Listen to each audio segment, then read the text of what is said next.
Hello everyone, কেমন আছো তোমরা সবাই? আশা করি অনেক ভালো আছো। তোমাদের ভালোবাসায় আমিও অনেক ভালো আছি। তোমাদের সামনে আবারও একটা নতুন ব্লগ নিয়ে চলে এসেছি। আর ব্লগটা প্রথম থেকে শেষ পর্যন্ত দেখার অনুরোধ রইল। ভালো লাগলে অবশ্যই একটা লাইক, কমেন্ট, শেয়ার, সাবস্ক্রাইব করে দিও। আর আরও ভালো লাগলে বন্ধুদের সাথে শেয়ার করো। সংসারের খুঁটিনাটি কাজ করতে করতে যে দিনটা কখন কেটে যায়, কিভাবে কেটে যায় বোঝাই যায় না। আজই যেমন দেখো, সকাল সকাল ঘুম থেকে উঠে বিছনা টিছনা সব গুটিয়ে নিয়ে এই যে ঘর ঝাড় দিতে চলে এসেছি। আর এরপর যে টুকটাক কাজ করতে করতে কখন দিন কেটে যায় একটুও বোঝা যায় না। যখন কারোর জন্য অধীর অপেক্ষায় বসে থাকি তখন যেন দিন কেন সেকেন্ডও 1 ঘন্টার মতন লাগে, 1 সেকেন্ডও। আর যখন কোনো দিকে কোনো ধ্যান থাকে না, তো তখন কিভাবে দিনগুলো যে কেটে যায় বোঝাই যায় না। ঘুম থেকে উঠি, দেখি সন্ধেও হয়ে গেছে। তো এমন করে করে যে সুন্দরভাবে দিন কেটে যায় এটা ভালোও লাগে, আবার ভালোও লাগেও না। এত তাড়াতাড়ি দিন কেটে গেলে প্রিয় মানুষরা যেগুলো বাড়িতে আসে তারা খুব তাড়াতাড়ি বাড়িয়ে চলে যায়। তো যেন তখন মনে হয় যে যেন দিনটা নাই কাটে। আর যখন সেই মানুষটার আসার অপেক্ষায় থাকি তখন যেন কি তাড়াতাড়ি দিনগুলো কেটে যায়। তো যাই হোক, দেখো তোমাদের সাথে কথা বলতে বলতে আমি ঘরটা সব ঝাড় দিয়ে ফেলেছি, পরিষ্কার পরিচ্ছন্ন করে ফেলেছি। এরপর চলে যাব অন্য কাজে। আর ঘুম থেকে উঠে এই যে এখানে এই জামা কাপড়গুলো এখনও পরে রয়েছে, এগুলো ভাঁজ করতে পারিনি। আর বিছনাটা এরকম এলোমেলো হওয়ার কারণ একটাই, কারণ তখনও আমার ননদ ঘুম থেকে ওঠেনি। ওঠার পর আমি বিছনাটা গুটিয়েছিলাম, কিন্তু তোমাদের আগেই দেখিয়ে দিয়েছি। এর জন্য তখন আমার ভিডিওটা এরকম হয়েছে। তো স্টেপ বাই স্টেপ কিছুটা দিতে হয় বলে আজ এরকম একটু প্রবলেম হয়েছে, তোমরা প্লিজ অ্যাডজাস্ট করে নিও। তো দেখো এখানে অনেক জামা কাপড় ছড়িয়ে ছিটিয়ে ছিল, সেগুলো গুছিয়ে নিচ্ছি। আর দুদিন ধরে কেন জানি না আমি ঘরদোর ঠিক করে গোছাচ্ছি না। যেটা যেভাবে রয়েছে সেটা সেভাবে রেখে দিচ্ছি। আমার আর ভালো লাগছে না, কেন আমি কিচ্ছু জানি না। এতটাই সমস্যা নাকি আমি কিছুই জানি না, আমার কি হয়েছে আমি সেটাও জানি না। ঠিক করে ঘরদোর গুছাচ্ছি না, কিছু ঠিকঠাক করছি না, সব ধুলো টুলো পড়েছে সেগুলোও ঠিক করছি না। আমি জানি না আমার কি হয়েছে। আমি যেন তাড়াতাড়ি ঠিক হয়ে যাই, আমি নিজেকে নিজেই এটা আমি এখন বলছি যে আমি যেন তাড়াতাড়ি ঠিক হয়ে যাই। তো দেখো তারপরে এখানে যত জামা কাপড় ছিল শোকেসে তোলার মতন সব কিছু বের করেছি, বের করে এই যে এখন এগুলো এখন শোকেসে তুলে রাখবো। তো একে একে সব ভাঁজ করে নিচ্ছি। চলো এবার শোকেসে গিয়ে তুলে রেখে দিই। এই যে শোকেসের কাছে চলে এসেছি, আর এই যে ওই নিচের ওই থাকগুলোর মধ্যে সব কিছু ভালো করে গুছিয়ে রেখে দেবো।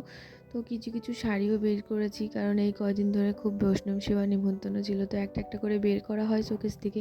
আর ওই মুহূর্তে না ঢোকানোর কথা আর মনে থাকে না, সেজন্য আজকে এখন সব শাড়িগুলো তুলে রেখে দিচ্ছি। এই কদিন ধরে তো তোলা হয়নি, সব এলোমেলো হয়ে পড়েছিল, সেই কারণে আজকে সব গুছিয়ে গুছিয়ে রেখে দিই। দেখি শোকেসটাও গোছাতে হবে, তো শোকেসের জন্য আমি অনেক জিনিসপত্র কেনাকাটা করেছি, সেগুলো তোমাদের সাথে এখনও শেয়ার করতে পারিনি। জানি না আমার কি হয়েছে, আবার শোকেসটা যে গোছাবো অনেক দিন ধরে ভাবছি, সেটাও গোছাতে পারছি না। দেখি নেক্সট ভিডিও আমার ওই শোকেস গোছানো নিয়েই আসবে, আমি বলে রাখলাম। নেক্সট নয় তারপরের ভিডিওটা অবশ্যই আসবে। তো যাই হোক, দেখো এবার এখানে ভালোভাবে সব একে একে গুছিয়ে নিয়েছি, একে একে সব যা যা রাখার সব রেখে দিয়েছি। আর এই ব্যাগগুলোও ঠিক করে রেখে দিলাম। চলো এখানে আমার গোছানো হয়ে গেছে, এবার ওই বড় শোকেসে যাব। ওখানে কিছু কিছু জামা কাপড় তোলার আছে, সেগুলো তুলে তুলে রেখে দেবো।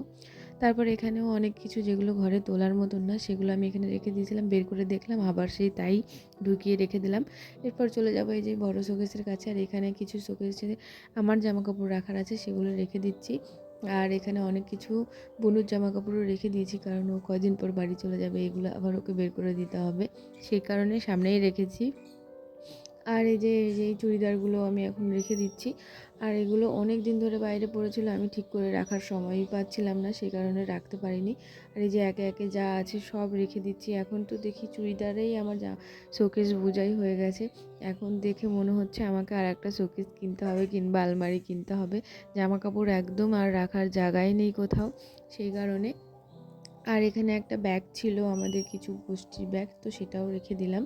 রেখে দেওয়ার পর চলো এবার শোকেসটা আটকে দিই। আর এই শোকেসে ওই হ্যাঙ্গারগুলো রাখার পর না শোকেসটা ভালো করে আটতে চায় না। যাই হোক, ওটা ঠেলে ঠুলে তাও আটকিয়ে দিই। আর এই যে এখানে সব জামাকাপড়গুলো নিয়ে নিয়েছি। আমার শাশুড়ি সকালবেলা বলে গেছিলো যে আমার জামাকাপড় কটা কেচে দিতে, ওনার সময় হবে না আসার পর। আমি বলছি আচ্ছা কেচে দেবো। তারপরে ওগুলো সব কেচে নিয়ে চলে আসলাম। এই যে এখন সব মেলে দিচ্ছি, এরপর স্নান করতে যাব আর একে একে সব মেলে দিচ্ছি। এখানে আমার সব শাশুড়ির জিনিস, এগুলো এখানে আমাদের কিছু নেই, কেননা ওনার জিনিসগুলো উনি বের করে দিয়ে গেছিলো, সেই কারণে। এই যে এখন সব কেচে দিচ্ছি। আর বুনু নিচে রয়েছে, সবাই বাড়ির সবাই এদিক ওদিক সব রয়েছে, আর আমি আমার মতন সংসারের টুকিটাকি কাজ করছি। আর এই সংসারের খুঁটিনাটি ছোটোখাটো কাজ করতে করতে যে কখন সময়গুলো বেরিয়ে যায় বোঝাই যায় না। এই যে আমি শুধু এই জামাকাপড়গুলো কেচে নিয়ে এসেছি আর এই টুকটাক কাজ করেছি, তাই আমার কত বেলা হয়ে গেছিলো। তারপর এসে প্রচণ্ড খিদে লেগে গেছিলো। এই ঘুগনিটা অনেক আগেই নিয়ে রেখেছিলাম, কিন্তু সময় পাইনি খাওয়ার। ঘুগনিটা খেয়ে স্নান করে এই যে ফুল তুলতে চলে এসেছি আমি আর সমদীপ মিলে।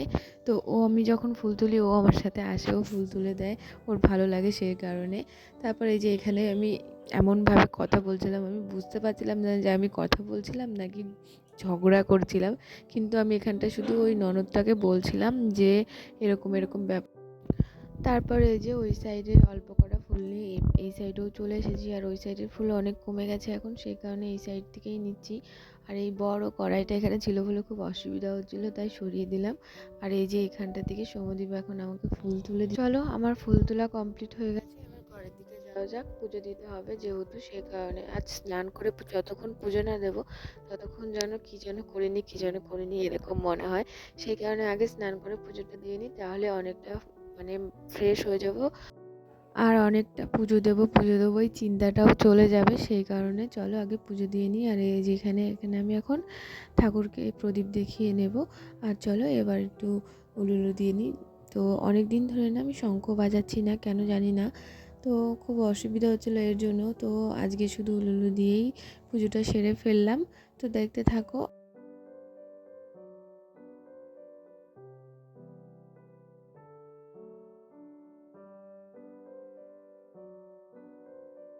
দেখো পুজো দেওয়া কমপ্লিট হয়ে গেছে, তার জন্য এখানে এসেছি ঠাম্মা দাদুদের বিছনা তুলতে।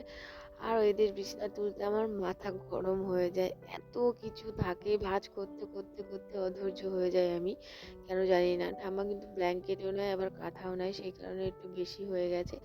আর এদিকে দাদু তো সব কিছুই কাঁথা, সব কিছুই মানে টুকটাক জিনিস, সেই কারণে।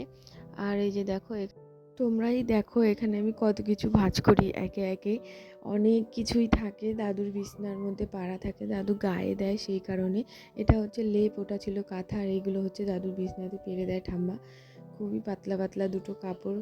যাই হোক, এই যে এখানে এই দুটো পাতা ছিল, এবার এগুলো সব একে একে গুটিয়ে নেব, তাহলে এই ঘরের কাজটাও আমার কমপ্লিট হয়ে যাবে। তো তখনও সমদীপ এসেছিল আমার সাথে গল্প করার জন্য।